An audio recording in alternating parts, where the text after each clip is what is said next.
2024 সালের 5 আগস্ট সাবেক প্রধানমন্ত্রী শেখ হাসিনার পালিয়ে যাওয়ার খবরে নড়ে চড়ে বসেন আওয়ামী লীগের নেতা নেত্রীরা।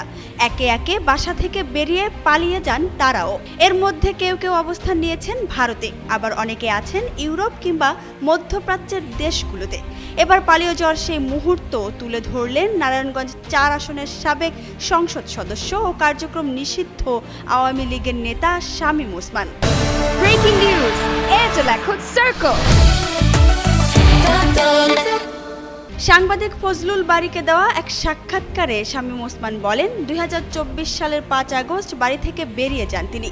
ওই বছরের আগস্টের শেষ নাগাদ ঢাকায় অবস্থান করছিলেন কার্যক্রম নিষিদ্ধ দলটির এই নেতা।